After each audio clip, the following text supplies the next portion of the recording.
তুমি কি কখনো ভেবে দেখেছ Nikola Tesla, Steve jobs, Swami Vivekananda আর আইজ্যাক নিউটনের মতো মহান ব্যক্তিদের মধ্যে সবচেয়ে বড় মিল কি ছিল? আমি কিন্তু তাদের অসাধারণ বুদ্ধি বা পরিশ্রমের কথা বলছি না, আমি বলছি তাদের এই বুদ্ধি আর পরিশ্রমের মূল উৎসের কথা। এমন একটা গোপন শক্তি যা তারা নিজেদের ভেতরে অত্যন্ত সন্তর্পণে জমিয়ে রেখেছিলেন। যে বিষয়টাকে আজ সমাজ সবচেয়ে বেশি ভুল বোঝে, বন্ধ ঘরে ফিস ফিস করে যেটাকে নিয়ে আমরা চর্চা করি অথবা নোংরা বলে যত্ন করে দূরে সরিয়ে রাখি, সেটাই হলো এই বিশ্বব্রহ্মাণ্ডের সবচেয়ে শক্তিশালী সৃজনশীল শক্তি। হ্যাঁ, আমি কথা বলছি সেই সেক্সুয়াল এনার্জি বা কামবাসনার কথা, যাকে তুমি হয়তো প্রতিদিন স্রেফ কয়েক মুহূর্তের শারীরিক আনন্দের জন্য নষ্ট করে ফেলছ। একবার শান্ত হয়ে ভেবে দেখো যে শক্তির মধ্যে একটা আস্ত নতুন প্রাণ, একটা নতুন মস্তিষ্ক, নতুন হৃদস্পন্দন আর একটা সম্পূর্ণ নতুন ভবিষ্যৎ তৈরি করার ক্ষমতা লুকিয়ে আছে। সেই শক্তিকে যদি তুমি নিজের ভেতরে আটকে রেখে ওপরের দিকে ঘুরিয়ে দিতে পারো, তাহলে তোমার নিজের শরীর আর মস্তিষ্কের সাথে ঠিক কতটা অবিশ্বাস্য ম্যাজিক ঘটতে পারে। ছোটবেলা থেকেই তোমাকে হয়তো শেখানো হয়েছে কামবাসনা মানেই পাপ, একটা নোংরা জিনিস যা তোমাকে ঈশ্বরের থেকে দূরে সরিয়ে নেয়। কিন্তু সত্যিটা যদি এতটাই সোজা হতো, তাহলে প্রকৃতি কেন তোমার ডিএনএর সবচেয়ে গভীর অংশে একে লুকিয়ে রাখল? যদি এটা পাপই হয়, তবে আমরা সবাই এই একই শক্তি থেকে জন্ম নিলাম কেন? আসলে এটা কোনো সাধারণ শক্তি নয়, এটা একটা পরমাণু বোমার চেয়েও হাজার গুণ বেশি শক্তিশালী। কারণ বোমা শুধুমাত্র ধ্বংস করতে জানে, কিন্তু এই শক্তি পারে নতুন কিছু সৃষ্টি করতে। আধুনিক দুনিয়া যাকে সেক্সুয়াল এনার্জি বলে, প্রাচীন যুগের যোগীরা হাজার হাজার বছর আগেই তার আসল বিজ্ঞানটা ডিকোড করে ফেলেছিলেন। তারা জানতেন যে কাঁচা শক্তিটাকে তুমি রোজ নর্দমায় ভাসিয়ে দিচ্ছ, সেটাই আসলে তোমার শরীরের তরল সোনা। এটাই সেই পারমাণবিক জ্বালানি যা তোমাকে সাধারণ থেকে একজন জিনিয়াস বানিয়ে দিতে পারে। কিন্তু এই তরল সোনা তোমার শরীরে তৈরি হয় কিভাবে? আয়ুর্বেদ বলছে, তুমি সারাদিনে যে খাবার খাও তা একটা অত্যন্ত দীর্ঘ আর জটিল প্রক্রিয়ার মধ্যে দিয়ে যায়। খাবার হজম হয়ে প্রথমে রস তৈরি হয়, সেই রস 5 দিন ধরে পেকে তৈরি হয় রক্ত, রক্ত থেকে মাংস, মাংস থেকে মেদ, মেদ থেকে হাড় এবং হাড় থেকে তৈরি হয় অস্থিমজ্জা বা বোন ম্যারো। আর এই পুরো পরিপাকতন্ত্রের একদম শেষ এবং সবচেয়ে বিশুদ্ধ পর্যায়ে গিয়ে তৈরি হয় সেই মহামূল্যবান উপাদান যাকে আমরা বীর্য বা শুক্র বলি। প্রাচীন গ্রন্থ অনুযায়ী 40 কিলো খাবার বা 40 দিনের টানা পরিপাক প্রক্রিয়ার পর মাত্র কয়েক ফোঁটা বীর্য তৈরি হয়। ঠিক যেমন হাজার হাজার ফুলকে নিংড়ে এক ফোঁটা খাঁটি সুগন্ধি বা আতর তৈরি করা হয়, এটিও ঠিক তোমার পুরো শরীরের সেই চূড়ান্ত নির্যাস। মজার ব্যাপার হলো, আধুনিক বিজ্ঞানও আজ এই সত্যকে মেনে নিয়েছে।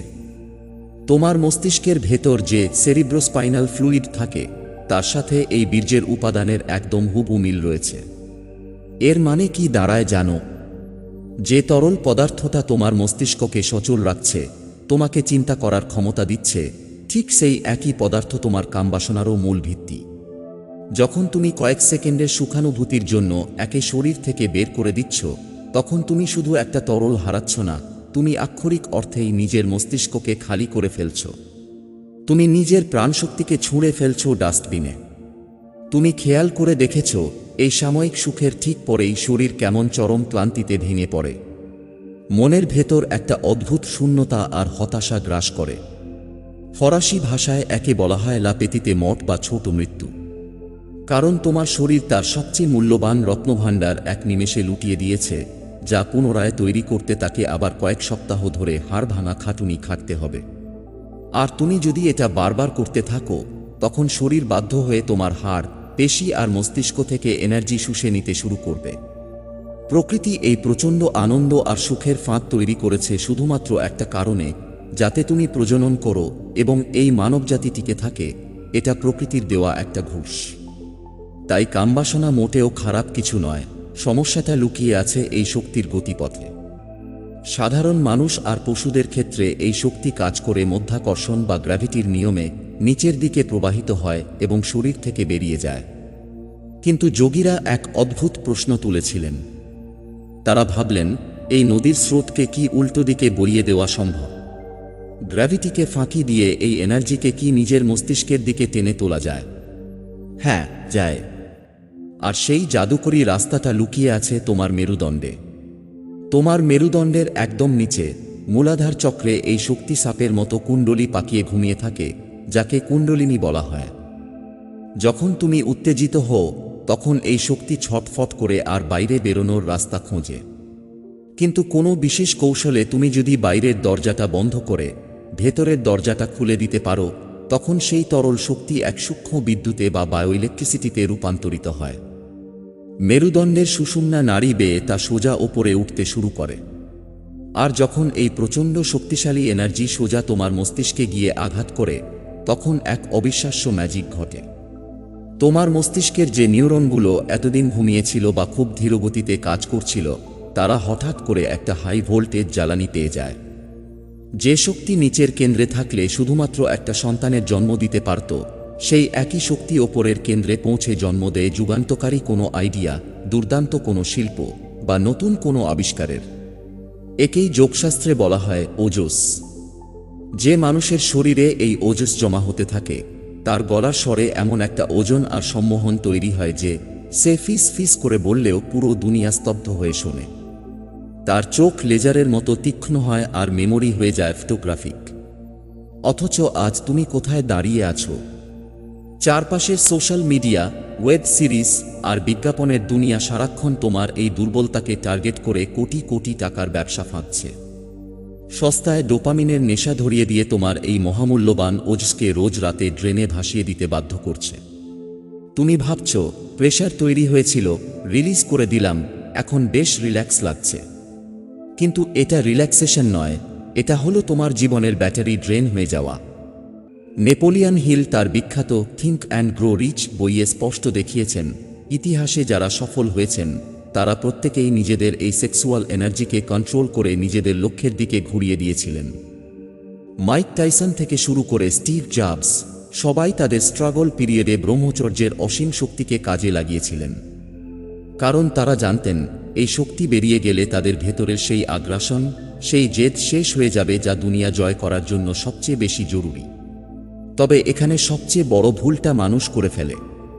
ব্রহ্মচর্য মানে কিন্তু এই শক্তিকে জোর করে দমিয়ে রাখা বা সাপ্রেস করা নয়। তুমি যত জোর করে মনকে বাঁধতে চাইবে, স্প্রিংয়ের মতো সেটা তত বেশি লাফিয়ে উঠবে।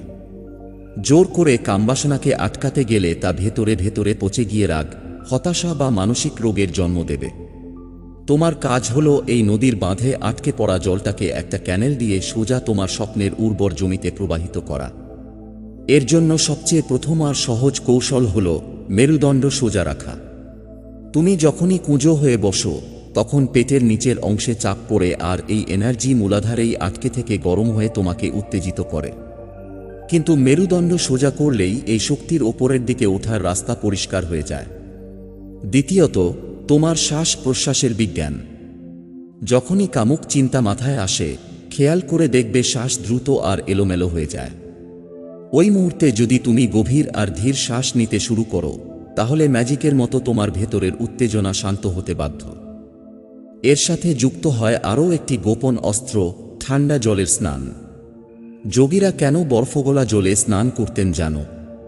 কারণ ঠান্ডা জল তোমার নার্ভাস সিস্টেমকে এমন একটা প্রবল ঝাঁকুনি দেয় যা শরীরের সমস্ত অপ্রয়োজনীয় উত্তাপকে এক নিমেষে নিভিয়ে দেয়। মেরুদণ্ডের ওপর ঠান্ডা জল পড়লে তা তোমার ভেগাস নার্ভকে উদ্দীপিত করে এবং কামুক চিন্তার শৃঙ্খলকে সেখানেই ভেঙে চুরমার করে দেয়। আর সবচেয়ে গুরুত্বপূর্ণ হলো তুমি তোমার মনকে কি খাবার দিচ্ছ।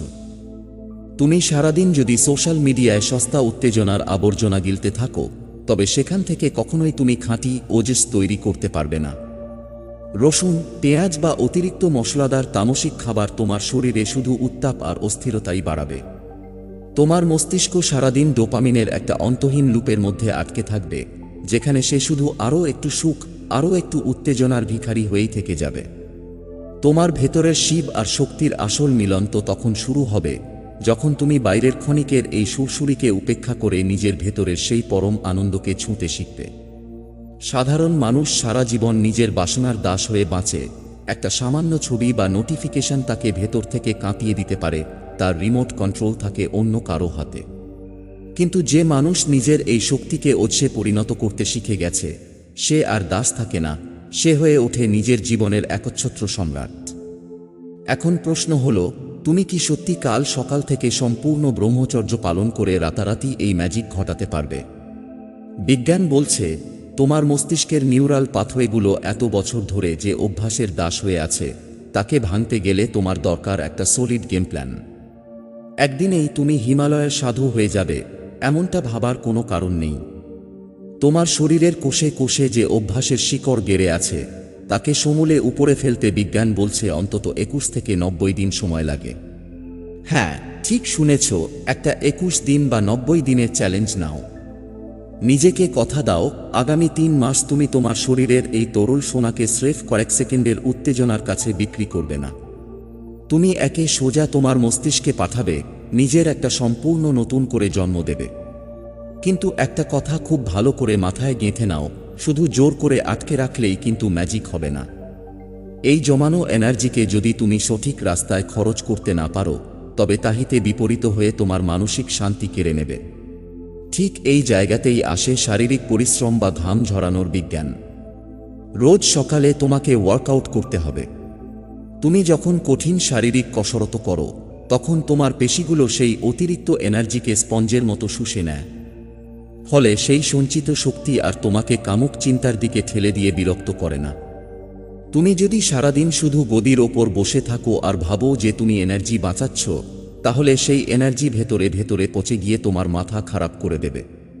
তাই এই প্রচণ্ড শক্তিকে চ্যানেলাইজ করাটা সবচেয়ে বেশি জরুরি।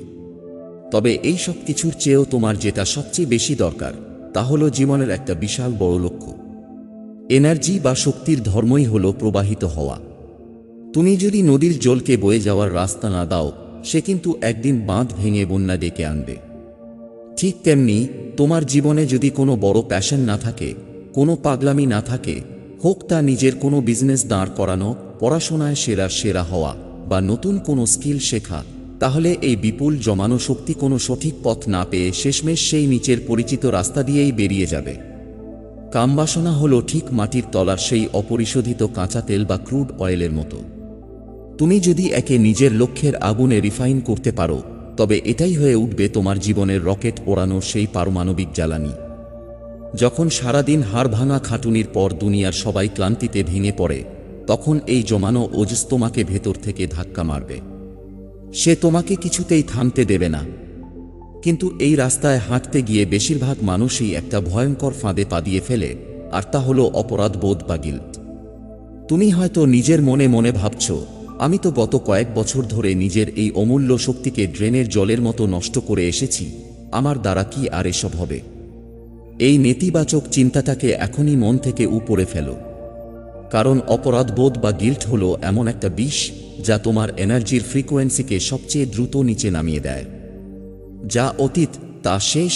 তোমার শরীর কোনো সাধারণ যন্ত্র নয়, এর রিকভারি বা নিজেকে সারিয়ে তোলার ক্ষমতা তোমার কল্পনারও বাইরে। তুমি যদি আজ, হ্যাঁ ঠিক এই মুহূর্ত থেকেই নিজের লাগাম নিজের হাতে তুলে নাও, তাহলে আগামী কয়েক মাসের মধ্যেই তুমি নিজের ভেতরে এক অবিশ্বাস্য পরিবর্তন দেখতে পাবে। তোমার চোখের সেই হারিয়ে যাওয়া তীক্ষ্ণতা আবার ফিরতে শুরু করবে, তোমার সারাক্ষণ চলতে থাকা অশান্ত মস্তিষ্ক এক অদ্ভুত শান্তিতে স্থির হয়ে আসবে।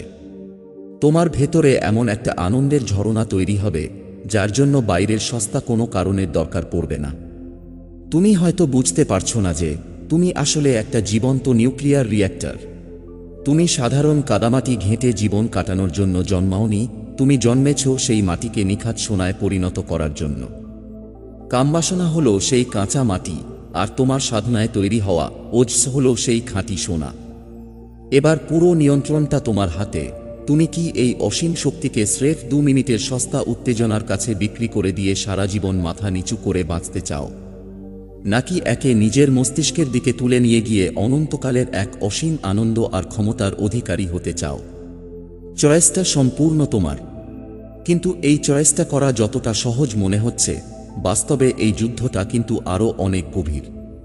তুমি যখনই এই সিদ্ধান্ত নেবে যে আজ থেকে তুমি আর তোমার এনার্জি নষ্ট করবে না, ঠিক তখনই তোমার নিজের মস্তিষ্ক তোমার সাথে সবচেয়ে বড় গেমটা খেলবে। কারণ তোমার ব্রেন এতদিন ধরে ওই সস্তা ডোপামিনের স্রোতে গা ভাসাতে অভ্যস্ত হয়ে গেছে। সে হঠাৎ করে এই এনার্জির সাপ্লাই বন্ধ হয়ে যাওয়াটা কিছুতেই মেনে নিতে পারবে না।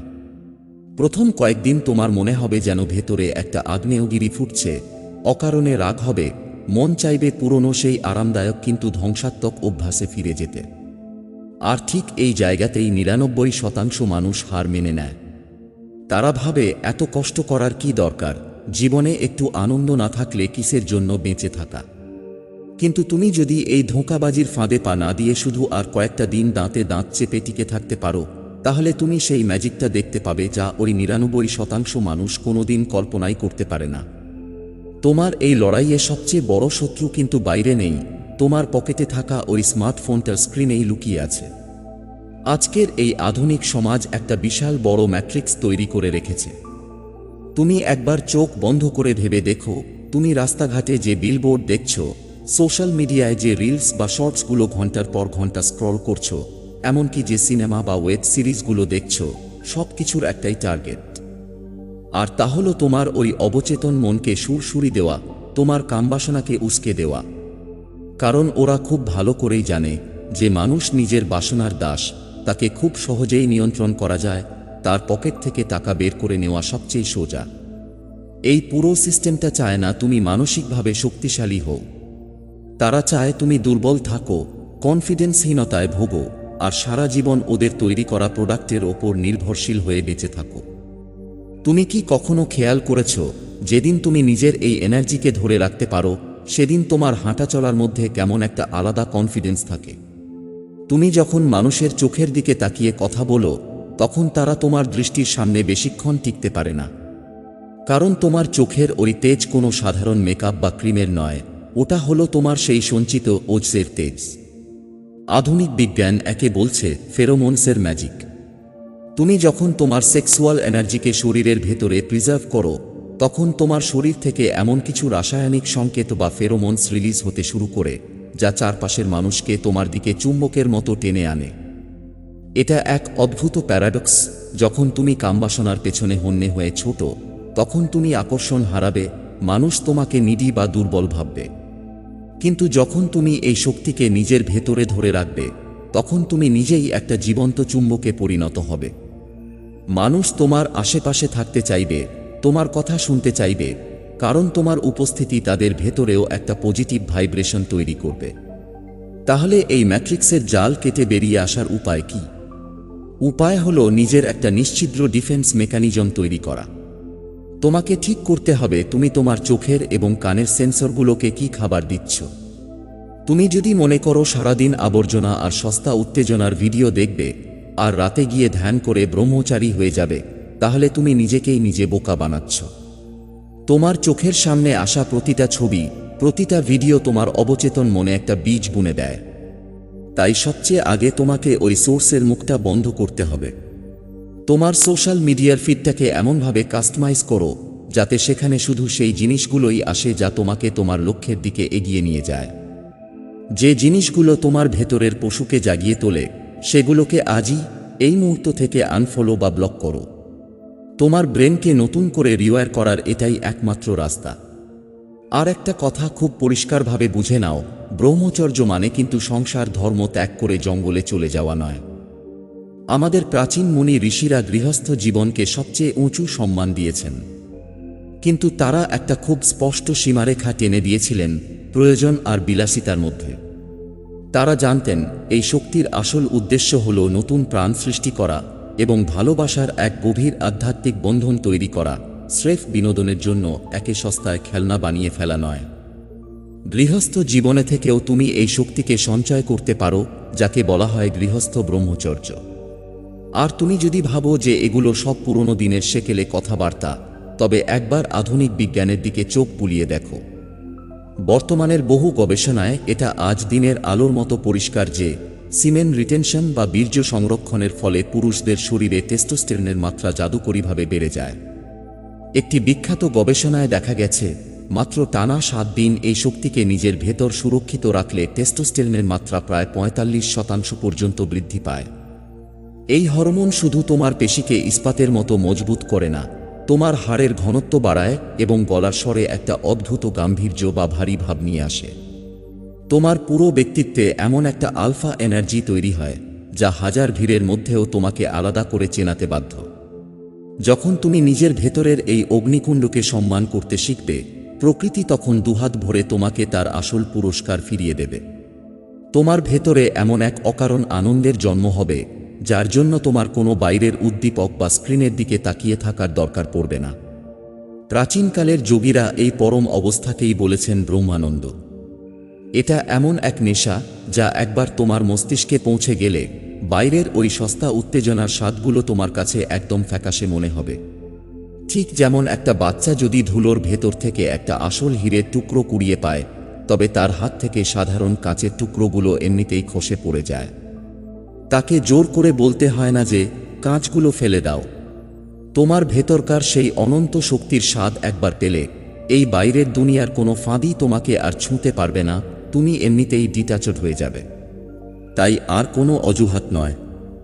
অতীত নিয়ে আফসোস করে বা অপরাধবোধে ভুগে নিজের এনার্জি লেভেলকে আর 1 ইঞ্চিও নিচে নামতে দিও না।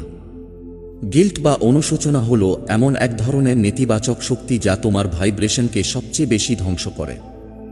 যা হয়ে গেছে তা মুছে ফেলো। প্রতিটা নতুন সকাল মানেই একটা সম্পূর্ণ নতুন সুযোগ।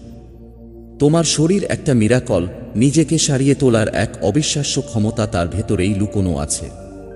তুমি যদি আজ, হ্যাঁ, ঠিক এই মুহূর্ত থেকে এই সংকল্প নাও, তবে আগামী কয়েক মাসের মধ্যেই তুমি আয়নার সামনে দাঁড়িয়ে নিজেকে আর চিনতে পারবে না। তোমার চোখের সেই নিভে যাওয়া দীপ্তি আবার ফিরে আসবে। তোমার কাজ, তোমার প্যাশন, তোমার জীবনের লক্ষ্যের প্রতি এমন এক জেদ আর পাগলামি তৈরি হবে যা দেখে দুনিয়া চমকে যাবে। মনে রেখো, তুমি জন্মেছ সাধারণ মাটিকে নিখাত সোনায় পরিণত করার জন্য।